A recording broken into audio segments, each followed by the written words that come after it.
Nancy Sherman is a philosopher who's also been trained as a psychoanalyst, and this combination of perspectives has given her a unique understanding of soldiers' experience, which she has written about in her important new book, The Untold War, Inside the Minds, Hearts, and Souls of Our Soldiers.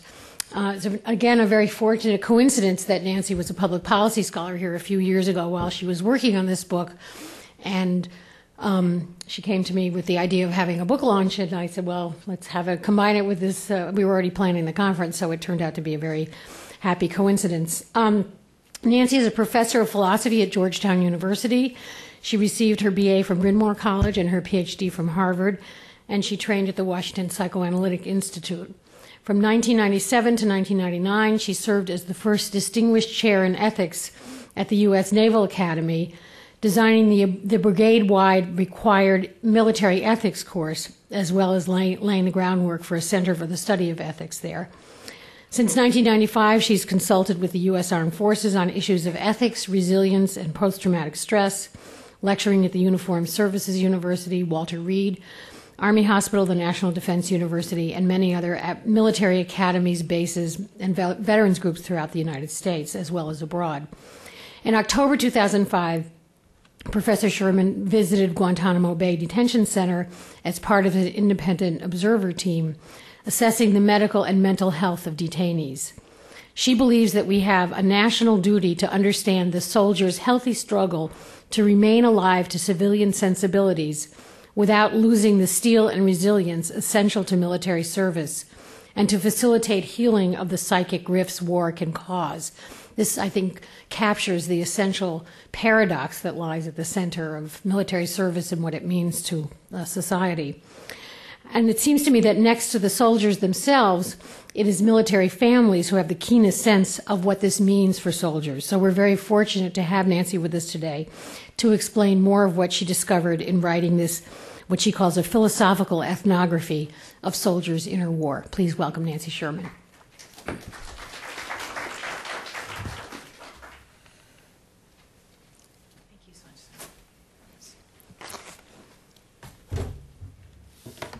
Well, thank you so much. It really is a pleasure to be here. The baby kicked in the womb, so to speak, when I was here, and it was indeed a wonderful family to give birth, or to at least start the stirrings of this book here. I thank Rob Litwak, Lee Hamilton, a remarkable director, and Sonia for bringing this together. And I want to also thank Julia Pfaff, who seems to be snapping some shots there, for helping me, former Army herself and military spouse. I really gained so much just from listening to the earlier presentations, and also I see some Georgetown students in the audience there. They're part of the military community, so thank you for coming.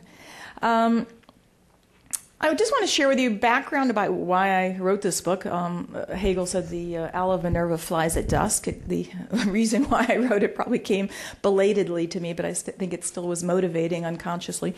That's the autobiographical reason, and then am I audible? Yep. And then the more philosophical reason, and then into the project itself and how it relates to military families. The autobiographical reason is that I am the daughter of a World War II veteran. My dad was a medic. He passed away just at the end of December. Literally, as the editor said, no final changes except today. That was his funeral day. And I was cleaning up the hospital, and someone was looking for keys, and looked into my dad's pockets. He had deceased at that point, and in his pockets were his keys, but also his dog tags. And I have to be one of the closest daughters to a father, but I never saw them before. So 65 years my dad carried his dog tags, kind of privately. My mother never saw them either. It was really quite a revelation to us. So the idea that he was carrying his identity, but also his moral identity. He never shot a firearm, but he was on the repair side, on the Queens, going back and forth to Scotland, and then taking troops on to Normandy. So the idea of a family being protected from the story was really part of my inheritance. And of course, my dad and I talked. I wrote a book previous to this called Stoic Warriors, about the Stoic ethos of the military. I study ancient Greek philosophy. And, my dad really was of that tough it out, stoic, implicit stoic mentality. And I think as his daughter, I didn't think the burden ought to be his alone. That's part of my really deep, deep commitment here, that this is not a private burden. It's a public national burden, as you all know. This is preaching to the choir here, but it is. But I feel it very strongly as someone who was born shortly after my dad returned from service. The second reason is really more academic. And in philosophy, my discipline, we talk about and have since Augustine and Aquinas, so 3rd century, 12th century, about justification for going to war and for conduct in war, just cause and just conduct. And that leaves aside the whole interior moral landscape that an individual soldier might be going through in sorting out the war for herself. It just isn't part of the discussion at all. So I put it here sort of in terms of the interior moral landscape has just been eclipsed, I think. And we fight external wars, but they're internal wars. And the burden of my book is it's not just psychological, it's moral as well, or at least the psychological dimension is a moral dimension too. Now, you might think this is really a psychologist's venue, and that's certainly been raised here. Walter Reich and others are psychiatrists, therapists, but the wounds and injuries and also just the phenomenon is not just for the patient-doctor relationship. It's not just therapy, as you know. It's really something that needs to be more out in the open. Not only, but including that as a domain, and anything that's behind a closed door doesn't begin to tell the full story.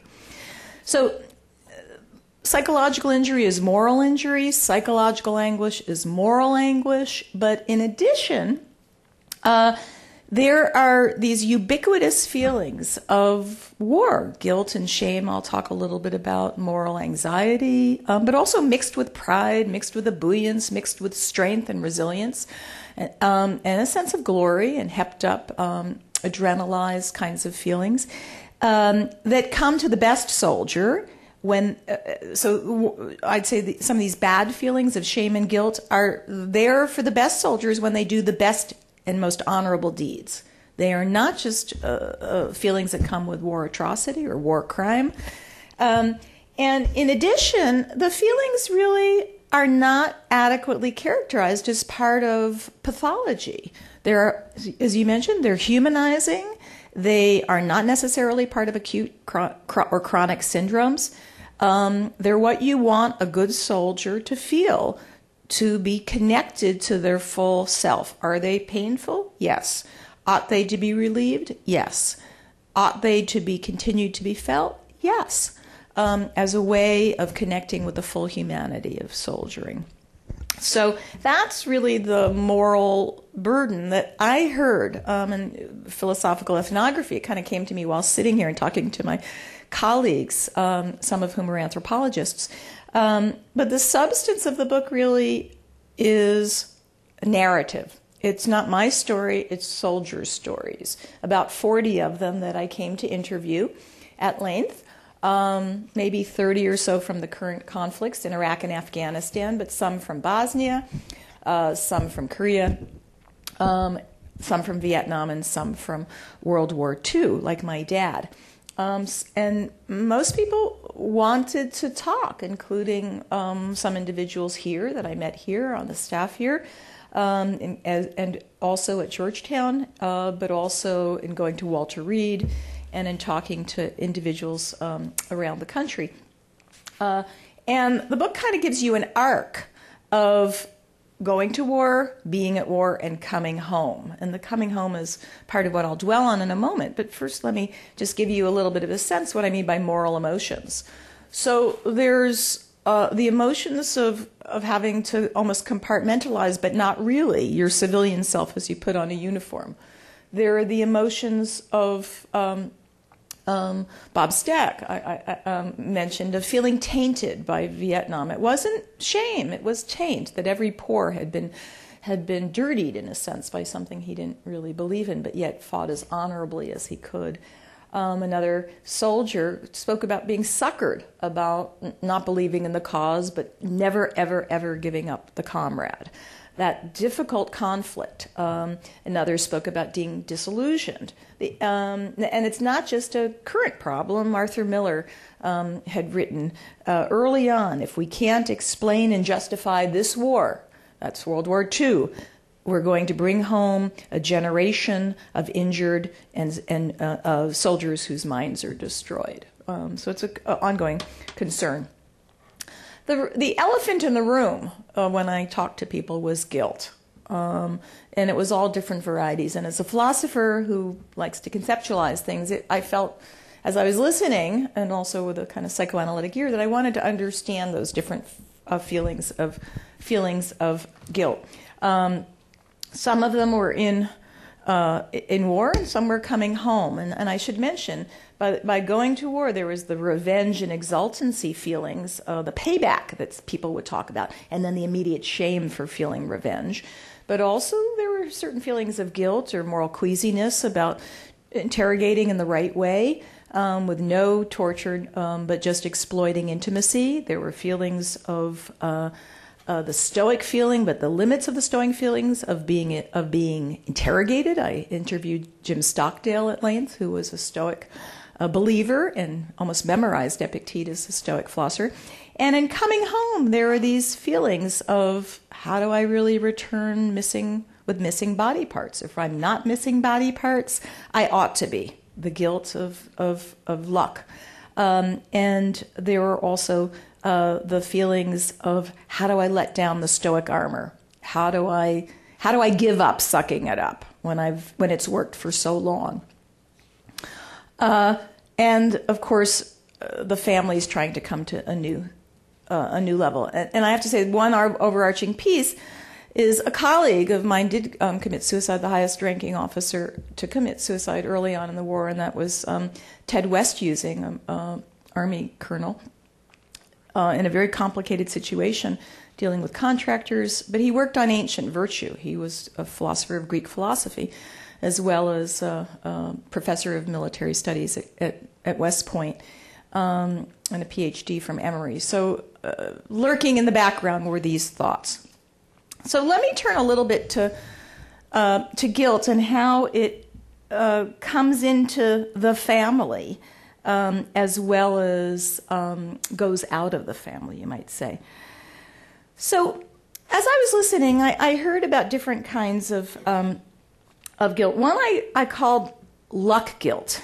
And by luck guilt, I mean the kind of guilt when there are accidents.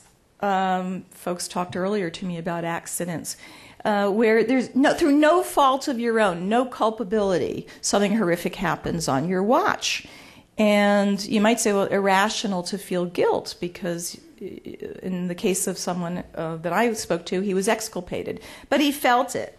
And he described in the book, I won't read it right now, but he describes in detail dealing with a private who lost his life, Private Joseph Mayak. In fact, this morning I just got an email from someone who was in that unit who read the book and asked, "Can you please help me locate Captain John Pryor, who headed the unit that my husband was in when Private Joseph Mayak was killed?" So these stories continue to resonate. So Pryor says to me, and actually was here at the Wilson Center, he was involved in coordinating programs.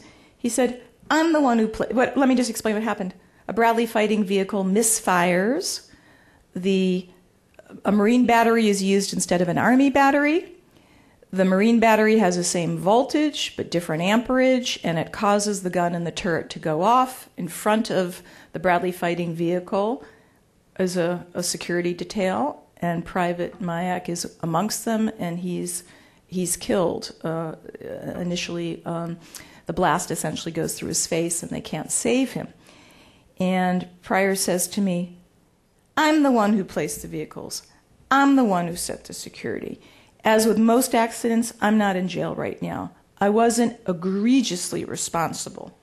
But any one of dozen decisions made over the course of a 2-month period, and none of them really occurs to you at the time. Any one of those made differently might have saved this private his life. So I dealt with and still deal with the guilt of having cost him his life, essentially. There isn't a day that goes by that I don't think of it fleetingly. And what I want to bring to bear right now is how this guilt came to be assuaged. And it's through the mother of Private Joseph Mayak, who in her grief reached out to the unit still in Iraq as if they were her lost sons, and sent the unit weekly care packages, and also sent them letters where she would talk about the details of her day as if she were still talking to her son. And it was important for both sides. It was important for this mother to not be ruptured from the unit, and it was important for this unit to be able to make some kind of moral repair.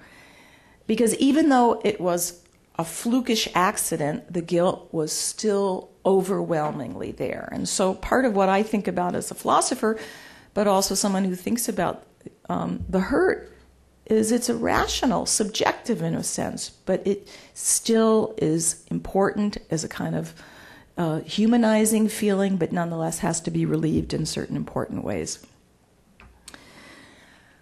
So that's a kind of version of luck, that's accident guilt. There was also luck guilt, which you might think of as survivor guilt, that very common guilt. I'm here, but my buddy is gone. And I've left behind people lost, limbless, or dead. And there was an additional guilt that I heard laid on top of that. At first, guilt's a kind of guilt of betrayal. That here you are, supposed to be a unit, cohesive, and you betray your buddy, not as if you harmed them, leaving them behind. But in addition, on top of that, where there was this conflict often felt, and you know it's also well, that the battle buddies are closer than kith and kin, and that when you go home, you have to reconcile your loyalties in some way. There's moral residue in the sense that you do feel like you sometimes have to make choices. So this conflict of loyalties guilt kept coming into my face. And here's an example of it. This is, at the time, Major Michael Mooney. He's now Lieutenant Colonel, just redeployed to Afghanistan. But when I met him in a discussion with some Marines in Annapolis, they had just come home around 2005 from Iraq, they had like 3 or 4 catastrophic experiences. And one, they had just lost 80 Marines, another 80 killed in one day. And that happened shortly after they were called in to rescue a convoy. That was Jessica Lynch's convoy. And then they all went back to the same area for peace and stability operations in Nasiriyah. So he talks about this sense of jitteriness. I remember driving into this city, almost flinching, bracing as we were going down Ambush Alley, because I remember the last time I was in it. We were still seeing the charred marks on the road where we lost Amtraks, catastrophic kills. And he goes on and says that this is almost now a 4th stressor, he's called to leave. He has to report to Annapolis, and he leaves behind his regiment. And this abrupt rupture is absolutely palpable to him. And he says, in very understated terms, I didn't have the same experience as everyone else because I had to report home. And he gives you that feeling of the surreal exposure to the porcelain toilets at National Airport. But he says, everything was surreal trying to look at those toilets. The last time I had taken a shower was about 3 months earlier. And then he says, and then 10 hours after leaving Iraq, I'm about to see my wife-to-be. And he says, basically, there's no time to adjust. And I ask him, did you manage okay? And no pause, yes, ma'am. And then he stops and says, there's not a moment that he doesn't think about the lost potential, that code for grief. But what he goes on to say is that every day he prepares his wife for leaving again. And these are his words. I say, you got to prepare because after sitting here in Annapolis for 3 years in this air conditioning, while my brothers and sisters have been out there for second, third, fourth tours, you need to come to grips with the fact that I'm going to be away for a while. And what I'm hearing as I listen is that he's essentially telling his new wife he's making certain choices. Now, for him, there's no decision making. It's a matter of it's made. The decision is determinate. But there's got to be stress there. There's got to be some sense of a conflict of loyalties. And I heard this again. My mind went back to Siegfried Sassoon, World War I, poet, soldier, who has another kind of conflict. He's become a pacifist because he talked to Bertrand Russell, but also just stopped believing in the cause of the war. But he can't let that rest. That's not the ultimate loyalty. The ultimate loyalty is to go back to his troops that he feels banished from. I'm banished from the patient men who fight. They smote my heart to pity, built my pride. And he keeps saying he hears his troops. And when are you going out to them again? When are you going out to them? Are they still not your brothers through our blood? So there's this conflict. One of the soldiers I interviewed said, how am I going to tell my mom that a young kid, that I feel closer to my battle buddy, to her, that I know when he passes gas at night. That was his example. It wasn't just discomfort. He felt guilty about the new family. So there's this residue brought home. The most troubling kind of residue of guilt brought home undoubtedly has to do with killing of civilians, accidental deaths of civilians. But they're not all accidental. Some are not targeted, but they're foreseen but unintended. Collateral damage, a terrible word, but it's one that we are stuck using right now. I heard this from a young, not so young, a middle-aged colonel who then, and I want to relate it to things I've heard more recently. So again, around 2005, he'd just come back from Iraq, and he would tell me how emotionally devastated his young Marines would become at checkpoint incidents when they kill a young child. And he said he essentially couldn't appease the troops. And these were his words. He'd said, if the injuries or deaths were of adult men whom they suspected were suicide bombers or women who might be concealing explosives under their burqas, his Marines would, he says, generally fluff it off, and they would reason, it could have been this or it could have been that. But when children were involved, he said his troops just became emotionally devastated, and they'd go out of their way to medevac at their own risk. Now, what's the moral residue of this on the family? Well, as Sonia mentioned, I've done some teaching this year at USIS, Uniformed Services University, to pre-deployment clinicians, and some are not just pre-deployment, they've come home from deployment and are going back out again. And the point that most felt most deeply was how to deal with returning members of the armed forces who had killed children and who had children themselves. They would go home, and in the face of their child, they would see, they projected or just were haunted by the image of the child that had been killed. And if they were themselves young, didn't have children, it was almost as if that could have been them. It was the boy warrior was regressed to become the young child. And so there is a sense of how to make moral repair. Some that I talk to go back to war zones, the ones they've come out of, or others to build schools, to do nonprofit work, NGO work. Others work with families, and something that hasn't been mentioned yet, but I think it's absolutely critical, and that is one way to get people to seek counseling and to not be shamed or stigmatized by it is to look to the children in your family. Mary Keller's there and works with children. Parents want their children to do well. And even if it may be stigmatizing for a service member to feel that their seeking help and feel it may be a career buster. The children are a hook, and the children are a way in, and I think that has to be exploited so much more than it is right now, and especially in these cases where the children have become vulnerable, or as if the mythical child who's been killed, but yet it's your own child somehow, or the luck of having a child who's not in a war zone, but yet you've been living for 9 years with those who are in war zones. And I'm thinking about the collateral damage issues in terms of what's going on for the current troops, and that is they're under much more restrictive rules of engagement, as you know, than the ones that I spoke to earlier on.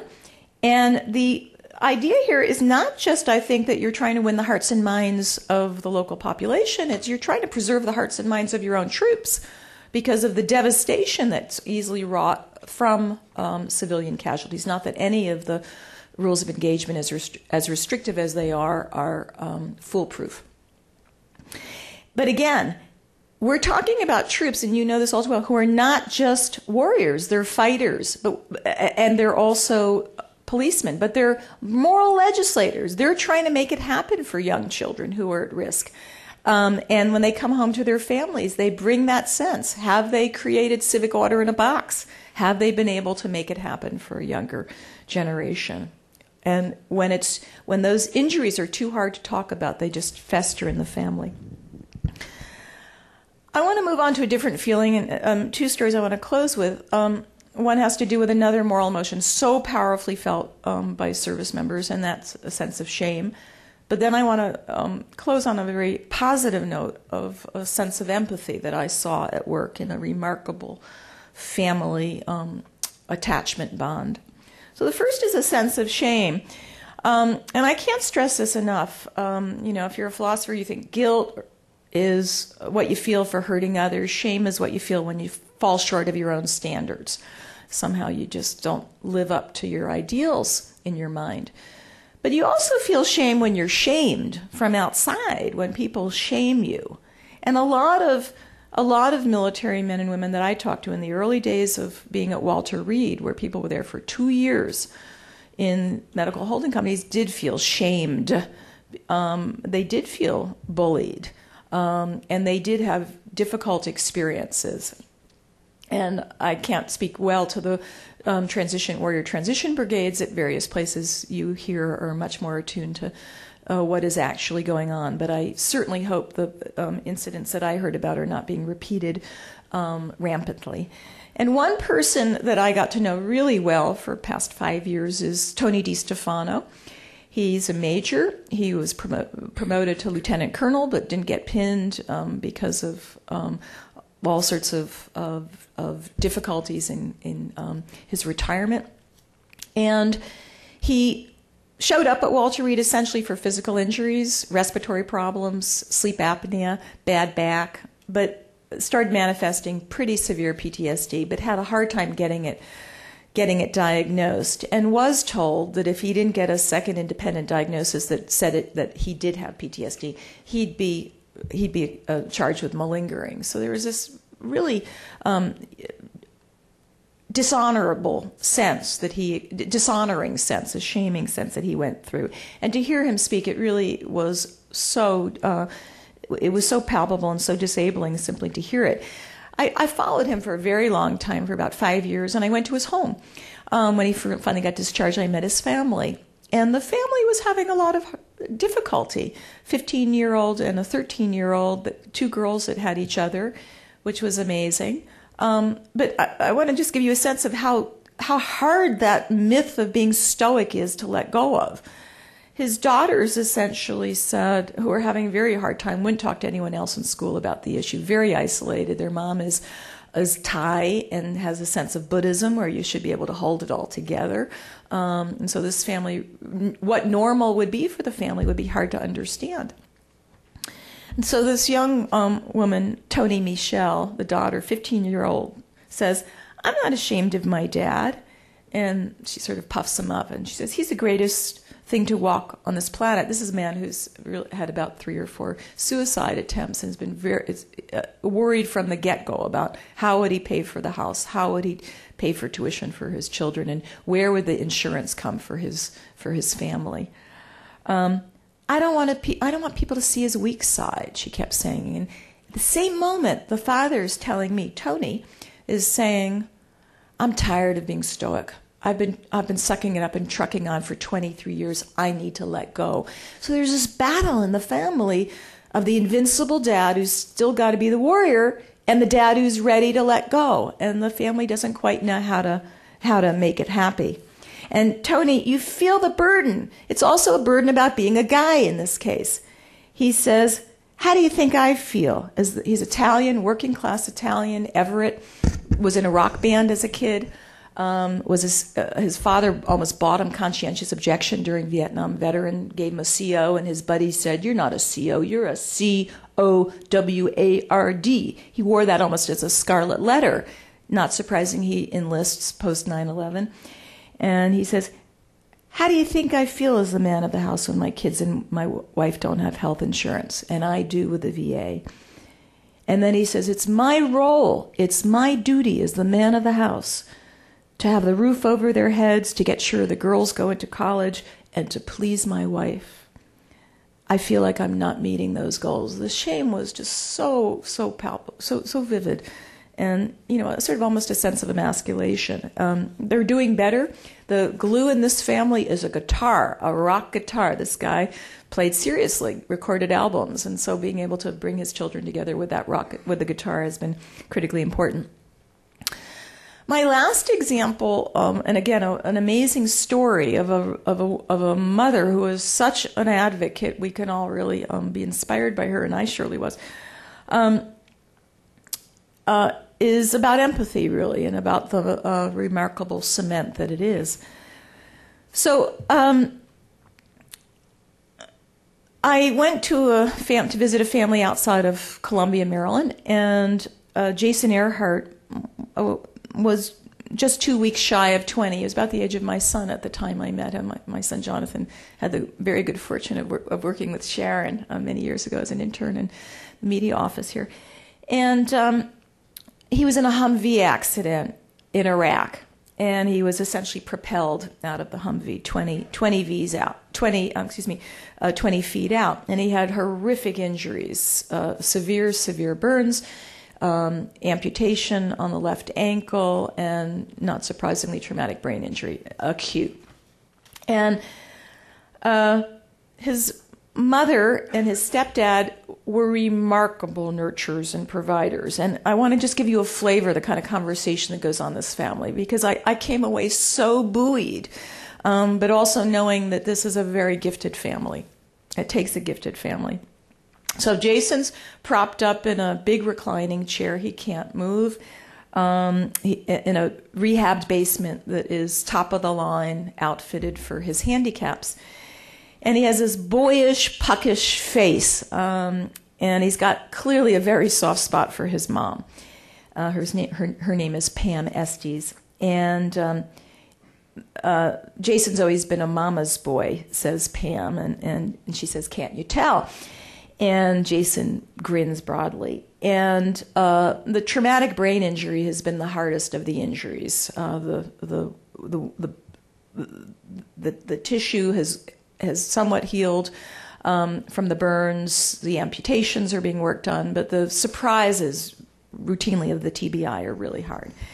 And then Jason sort of chimes in when his mother says the TBI has been so hard to get the right treatment for, and he says, they really don't know how different each of us is, says Jason. I hadn't really heard him talk before, so I was taken aback by it.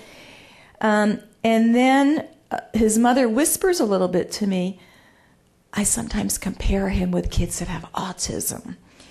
And Jason's hearing is acute, and he says, "Mom, I don't have autism." And then Pam says again in a whisper, sometimes his memory fails him, and he's got sort of zero short-term memory, and he's on Alzheimer's drugs. And again, she starts quizzing him. She says, okay, Jason, what'd you have for breakfast? And what's the day of the week? Very, very lovingly, very tender. And then he's, he can't quite put his hands on his hips, but he looks at her quizzically and he says, Mom, I don't remember those things. I'm just like my dad. We forget things all the time. He's trying to get her soft spot again. And then she's coaching him a little bit like a young mom coaches a baby. Can you move your arm, honey? And he says, Mom, it's not going to happen now. It's just not going to happen. As much as I'd like to happen, it's not going to happen.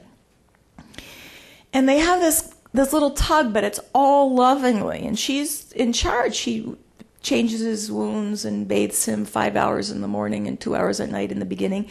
And I want to sort of just bring to light, it's a kind of developmental reattunement they're going through.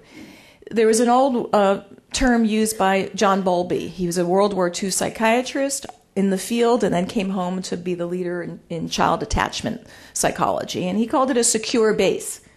Pam is Jason's secure base. And she's watching this developmental rebirth of her child in this very trusting relationship, renegotiation of every single step, and sort of individuation, separation. How much can he do on his own? How much can he not? And he's taking baby steps. They're cognitive baby steps. They're not walking baby steps. She takes him out in a wheelchair. She puts his army hat on and his army T-shirt so they know he's not just another kid. And it's about attunement. And then at the very end, as I'm leaving, he says to his mom, Mom, I'm so hard to get unattached to. And he says to his mom, he's wooing her the whole time. He says, you better like it, Mom. What can I say? I'm just a lovable guy. And, as a mother of 2 children, I melted in this transaction. I was charmed, as you can hear, but I also knew this is one gifted couple. It's a gifted mom, a gifted child of that mom, and a mom who has independent resources. She has wealth. The family has flexible work schedule. She could move a mountain. She works a behemoth medical bureaucracy, and she rehabbed the home. So the resources are needed for all of those who don't quite have the same story. So I just want to end saying, my community is a university. We're just beginning to reach out to veterans. But what I learned in writing the story is sort of where I left off with my dad, is that soldiers, Marines, seamen, airmen and women are ready to talk if we're ready to listen at the right moment. And you have to listen empathically.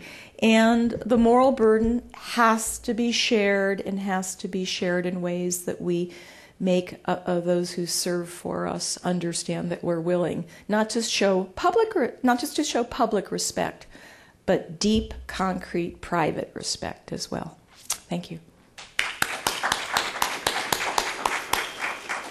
Okay, we have time for a few questions, then we're going to have to get the other panel going because one of the speakers has a short window, but we have time for a few questions. Yes, please. Christy, we have a mic coming up.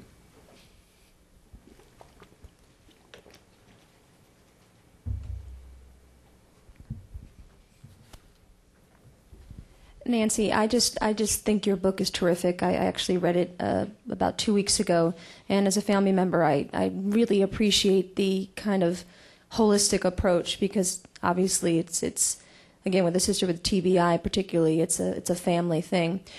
One of the things that we've seen a lot, you mentioned empathy in your last, and most military families are pretty empathetic, and you certainly learn as a spouse to be empathetic of whatever your service member is dealing with, and we do get used to the short burst of anger and that kind of stuff. We've seen a lot, at least I've seen on the ground a lot, that some of these guys are coming back, or service members are coming back, without the ability to show a lot of empathy anymore. And some of it must be, and I'm not a psychiatrist or psychologist, but I'm thinking, at least in my case with my husband, they're always ready to go back. So maybe it's a protective thing, but that's something that that's been really difficult for a lot of family members because we're constantly on the home front doing what we have to do to get by. they come back, we want to be very empathetic and try to notice all the signs we're supposed to be looking for. But we're not getting too much empathy from the people we need it most from, which of course our families can do, but our husbands or our service members. And that puts a lot of strain on a marriage. Oh, I very much hear you.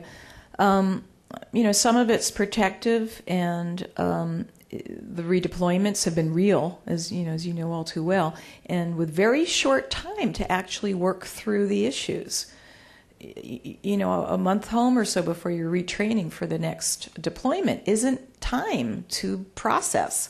It's not time to, what I call, loosen the stoic armor. And so much longer transition periods are required, I think, if you're going to see that kind of empathy. There's also, I think, some of this conflict of loyalties. It's hurtful because... this came up to me last week. I was at the Brookings, and a senior Navy guy turned down a very, very high billet to be able to be with his family because that billet just wouldn't allow it. And he said, "You should talk about that kind of guilt. You think I don't feel guilt? I feel guilt for being trained by the Navy for this high billet, to be educated, to be using precious national resources, and then to not go to the next level." So there's a lot of pressures, and some, as well as simply the downtime to be able to actually find the safe ground and the safe haven that really is the place that your soul can kind of let go. But it's very hard it's partnerships, and when there isn't synchrony, like there's synchrony in this couple. I'm talking about the couple being the kid, the son, and the synchrony is what makes you go every day. The attunement is so critical. Yes. Yeah, Georgetown freelance correspondent. Thank you for your comment. You have said that moral injury there's psychological dimension, and vice versa. You said the psychological injury there's a moral dimension. Since we have two terms, how do you define it, and what's the difference?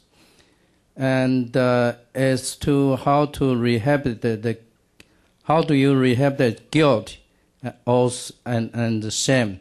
Does the veteran hospital have this care?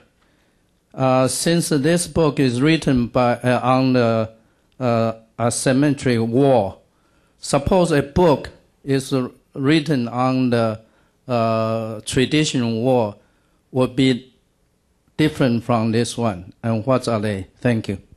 Ooh, you gave me about 3 or 4 questions there, and very, very deep ones. I'll try to do them very, very quickly in the order that they came. Moral anguish versus psychological anguish, or moral injury versus psychological injury. Much psychological injury is in fact moral, and if you were in a therapist's office, you would be hearing a lot about moral conflicts. It's just that it often doesn't get represented in the public eye that way. We don't hear about guilt and shame. We hear rather about hypervigilance, or about flashback memories, or we hear about nightmares and traumas. So there are other very important symptoms. And secondly, lots of people that are not suffering acutely or chronically from post-traumatic stress disorder still have the feelings of conflict, moral residue that come with doing the dirty business of war.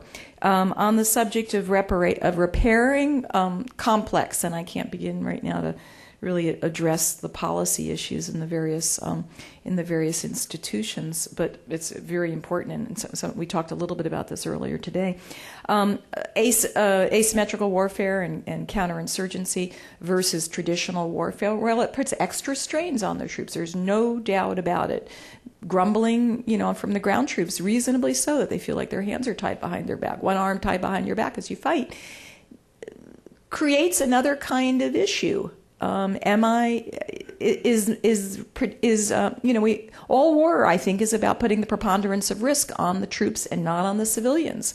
But when the opposing troops shield their own civilians amidst troops so that troops are protected, it puts a lot of anger, resentment, revenge feelings on the part of our troops, and it does raise long-term questions about how many counterinsurgencies we want to expose our own troops to.